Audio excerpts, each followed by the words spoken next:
Hello friends, कैसे हैं आप लोग। फ्रेंड्स, आज इस वीडियो में बात करेंगे अमर राजा बैटरी लिमिटेड के बारे में। अमर राजा की बात करें तो देखिए, पिछले एक साल से लगातार कंपनी के शेयर प्राइस में काफी बड़ी गिरावट हमें देखने को मिल रही है और पिछले एक साल में ये स्टॉक अपने 40% वैल्यू खो चुका है। 435 रुपए के आसपास ये स्टॉक अब आ चुका है। कुछ महीनों पहले की बात करेंगे तो देखिए, सितंबर अक्टूबर में ये स्टॉक 750 रुपए के आसपास का हुआ करता था और वहां से जो गिरावट स्टार्ट हुई है, अभी तक वो गिरावट रुकने का नाम नहीं ले रही है। मार्केट बढ़ती है जब भी ये स्टॉक गिरता है और मार्केट जब गिरती है तो ये मार्केट से ज्यादा गिरता हुआ दिखाई देता है। इसीलिए इस कंपनी में जो इन्वेस्टर हैं, जो फंसे हुए लोग हैं, वो बहुत ज्यादा कहीं ना कहीं वरीड हैं। उनको समझ में नहीं आ रहा कि अमराजा बैटरी में क्या करना चाहिए। तो चलिए पहले समझेंगे कि आखिर अमराजा बैटरी में लगातार गिरावट क्यों हो रही है और उसके बाद समझने की कोशिश करते हैं कि क्या ये जो गिरावट हुई है एक बड़ी अपॉर्चुनिटी लॉन्ग टर्म इन्वेस्टमेंट के लिए इसमें बन रही है या नहीं बन रही। तो चलिए सबसे पहले तो जान लेते हैं कि पिछले कुछ महीनों में लगातार कंपनी के शेयर प्राइस में गिरावट क्यों हमें देखने को मिल रही है।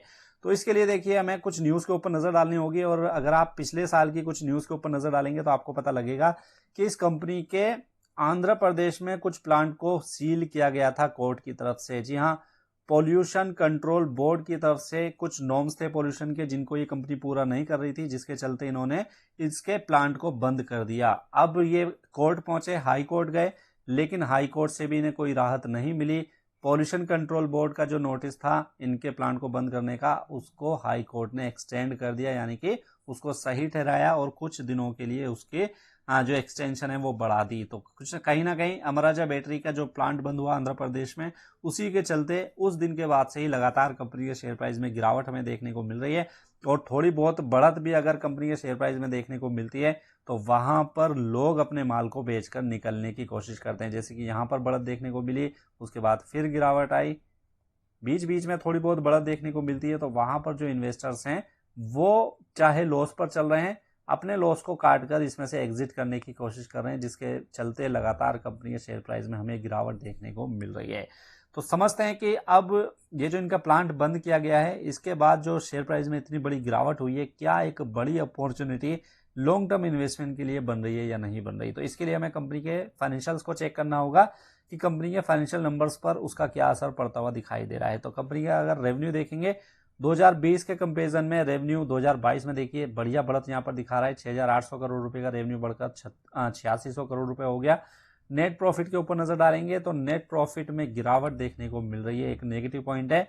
2020 में 660 करोड़ रुपए का नेट प्रॉफिट था, लेकिन 2022 में कंपनी का रेवेन्यू तो काफी बढ़िया तरीके से बढ़ा है, लेकिन नेट प्रॉफिट में गिरावट देखने को मिल रही है।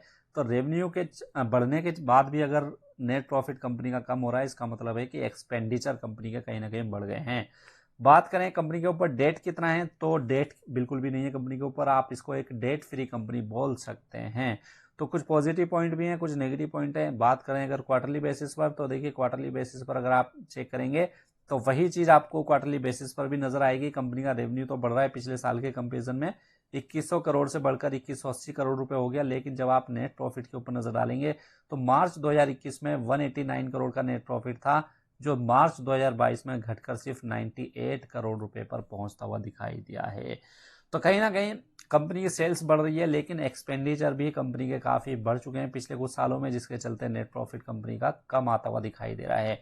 अब अगर आप कंपनी के शेयर होल्डिंग पैटर्न के ऊपर भी नजर डालेंगे तो यहाँ पर आपको एक बात देखने को मिलेगी कि कंपनी में लगातार एफआईआईज और डीआईआईज अपनी हिस्सेदारी को कम कर रहे हैं। देखिए, प्रमोटर्स की हिस्सेदारी इसमें 28% के आसपास है। एफआईआईज की हिस्सेदारी अगर आप इसमें देखेंगे तो यहाँ पर आप देख सकते हैं कि जून 2021 में 22% की हिस्सेदारी थी एफआईआईज की, जो मार्च 2022 में घटकर यहाँ पर 18% पर आ चुकी है। बात करें अगर डीआईएस की, तो डीआईएस भी लगातार इसमें अपनी हिस्सेदारी को कम कर रहे हैं। जून 2021 में देखिए 15% से ज्यादा की हिस्सेदारी थी, जो मार्च 2022 में घटकर 11% के आसपास आ चुकी है। तो कहीं ना कहीं जो इनका प्लांट आंध्र प्रदेश में बंद किया गया, उसके बाद लगातार हर क्वार्टर में एफआईआईज डीआईआईज यानी कि बड़े इन्वेस्टर्स ने अपनी हिस्सेदारी को इसमें कम किया है। म्यूचुअल फंड की बात करें तो टोटल 2.85% हिस्सेदारी म्यूचुअल फंड के पास है और टोटल 22 म्यूचुअल फंड स्कीम्स ने इस कंपनी में पैसा लगा रखा है। तो देखिए, महाराजा बैटरी की बात करें तो एक बड़ी कंपनी है और एक बड़ा मार्केट शेयर कंपनी के पास है, लेकिन इसके बावजूद बहुत सारे म्यूचुअल फंड ऐसे हैं जो इस कंपनी में पैसा नहीं लगा रहे हैं। हजारों म्यूचुअल फंड में से सिर्फ 22 म्यूचुअल फंड कंपनी ऐसी हैं, म्यूचुअल फंड की स्कीम ऐसी हैं जिन्होंने इसमें पैसा लगा रखा है, वो भी 2.5 से 3% के बीच में हमें यहाँ पर दिखाई दे रहा है। तो अमर राजा बैटरी की बात करें फ्रेंड्स, तो देखिए अमर राजा बैटरी का जो मेन कॉम्पिटिटर है मार्केट में वो है एक्साइड, और एक्साइड की अगर मार्केट शेयर की बात करें तो अभी की डेट में मार्केट शेयर एक्साइड के पास 30% के आसपास का है। और अगर हम एमरॉन की बात करेंगे, अमर राजा बैटरी का जो मार्केट में ब्रांड है एमरॉन, उसके पास भी 30% के आसपास की हिस्सेदारी हमें दिखाई देती है। तो देखिए अगर आप पिछले 4-5 साल से देखेंगे तो लगातार एमरॉन ने यानी कि अमर राजा बैटरी ने अपनी हिस्सेदारी मार्केट में बढ़ाई है। एक्साइड के पास जहां पहले 50% के आसपास की हिस्सेदारी होती थी मार्केट की, वही अब वो 30% पर आ चुकी है और एमरॉन लगातार अपनी हिस्सेदारी को मार्केट में बढ़ा रहा है। लेकिन ये जो फंडामेंटल्स कंपनी में चेंज हो रहे हैं, कंपनी के प्लांट को बंद किया गया है। अब कुछ न्यूज ऐसी भी आई थी कि ये कंपनी आंध्र प्रदेश से अपने प्लांट बेस को चेंज करके अब तमिलनाडु में जाने की कोशिश कर रहा है। तो जब ये तमिलनाडु में पहुंच जाएंगे और वहां पर पूरी तरीके से ऑपरेशनल हो जाएंगे, उसके बाद मुझे लगता है कि कुछ ना कुछ रिवाइवल हमें कंपनी के शेयर प्राइस में भी यहाँ पर देखने को मिल सकता है। तो यहाँ पर मैं आपसे बोल सकता हूँ फ्रेंड्स कि आप न्यूज़ के ऊपर नज़र रखिए, और जैसे ही ये अपने तमिलनाडु में पूरी तरीके से शिफ्ट हो जाते हैं और वहाँ से फुल ऑन कैपेसिटी के ऊपर काम करना स्टार्ट कर देते हैं, तो उसके बाद आप इस कंपनी में इन्वेस्टमेंट के बारे में सोच सकते हैं। कंपनी तो देखिए फंडामेंटली काफ़ी ठीक ठाक है, ज़रूर प्लांट बंद हुआ है तो उसके चलते इसमें सेलिंग प्रेशर हमें हावी होता दिखाई दे रहा है। लेकिन अगर आपका व्यू 4-5 साल का है या 2 साल से ज़्यादा का है, तो मुझे लगता है कि वहाँ पर फिर आप इसमें थोड़ा थोड़ा इन्वेस्टमेंट स्टार्ट कर सकते हैं। अभी किस प्राइस पर जाकर ये स्टॉक रुकेगा कहना बहुत ज़्यादा मुश्किल है, क्योंकि लगातार कंपनी के शेयर प्राइस में आप देखिए टॉप से लगातार गिरावट हमें देखने को मिल रही है। तो ये गिरावट कितनी ज़्यादा डीप जा सकती है कोई भी नहीं बता सकता। अभी देखिए फिलहाल अगर आप आरएसआई भी देखेंगे 32 के आसपास का आरएसआई है, तो 25 से नीचे जब 20 के आसपास आरएसआई पहुंच जाएगा तो वहां पर स्टॉक ओवरसोल्ड हो जाता है, तो वहां से कुछ जरूर बाउंस बैक देखने को मिल सकते हैं। लेकिन अभी भी 10 पॉइंट्स की आरएसआई के बेसिस पर गिरावट इसमें बची हुई दिखाई देती है।